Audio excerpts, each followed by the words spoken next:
लोग कहते हैं ज़माना बदल गया है और बदल भी गया शायद। सावित्री यही सोच रही थी। मैं जब शादी होकर आई थी इस घर में कितना भरा पूरा परिवार था। एक साथ खाना खाने बैठते थे तो 20 लोगों की इतनी बड़ी पंक्ति होती थी और मैं घर की बहू होने के नाते सभी को खुशी खुशी खाना खिलाती थी। ससुर जी रोज आशीर्वाद देते, खुश रह बेटी, साक्षात अन्नपूर्णा है। एक एक कर सब चले गए अपने कामों पर। जीवन साथी भी संसार से विदा ले गए। एक बेटा था जिसके सहारे अकेले ही जीवन निकल गया। जब पढ़ लिख कर बड़ा हुआ तो उसने भी अपनी पसंद बताकर शादी कर ली। चलो अच्छा ही हुआ, मैंने सोचा। 3 तो हुए एक दूसरे से बात करने को, पर सब बेकार। बहू तो कमरे से बाहर ही नहीं निकलती थी। बेटा भी कहाँ सुनता। रोज एक ही झगड़ा, रोटी कौन बनाए। मैंने ही कह दिया नौकर रखने की ज़रूरत नहीं, मैं ही बना लूँगी खाना। बहू की आवाज़ आई, ठीक ही तो है, सारा दिन इन्हें काम ही क्या है। खूब काम किया था इन हाथों ने। कभी 20-20 लोग खाने वाले होते थे, फिर आज तो 3 ही है। बेटा परेशान न हो, मैंने कह दिया। ठीक ही तो कह रही है बहू, काम ही क्या है सारा दिन। धीरे धीरे बहू की सहेलियां भी आने लगी। बूढ़ी हड्डियों में इतनी जान कहाँ कि सारे काम कर सकूं। हड्डियों ने जवाब दे दिया और बहू का रोज एक ही अलाप कि वृद्धाश्रम छोड़ आओ अपनी माँ को।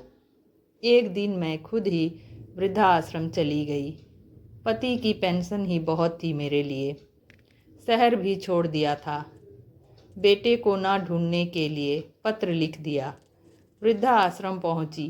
पहले ही बात की हुई थी तो सब लोग स्वागत के लिए खड़े थे, पर ये क्या, चौंक सी गई मैं। अरे समधन जी आप। आंखों में आंसुओं की मोटी सी झड़ी बह निकली। पिछले सप्ताह बेटा बहू के कहने से छोड़ गया कि कुछ काम नहीं होता इनसे, तो क्यों बोझ उठाएं। और आप? मैं तो खुद ही आई हूँ। सोचा अपने जैसे लोगों में दिल लगा रहेगा, कहकर मैं अपना कमरा देखने चली गई।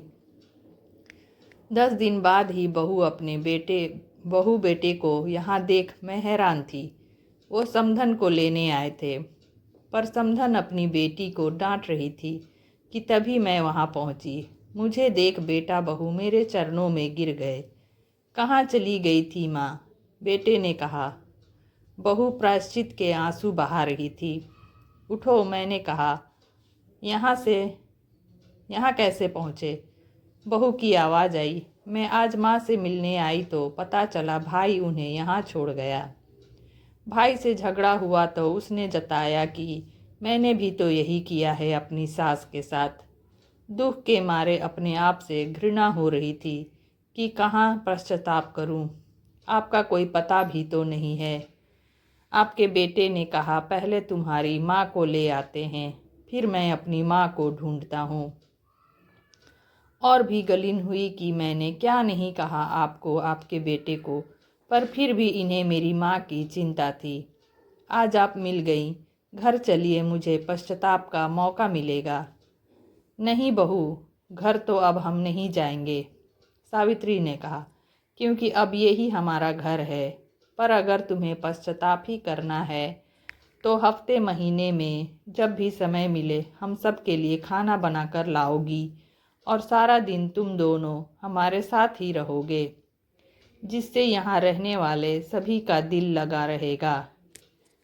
ठीक कहा समधन जी, यही तुम्हारा असली प्रायश्चित होगा, बहू की माँ ने कहा और सभी लोग हंसने लगे।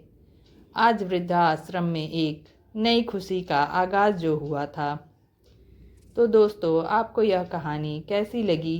अच्छी लगी हो तो अपने दोस्तों में इसे शेयर ज़रूर कीजिए और कमेंट्स में लिखकर हमें बताइए कि ये कहानी कैसी लगी आपको।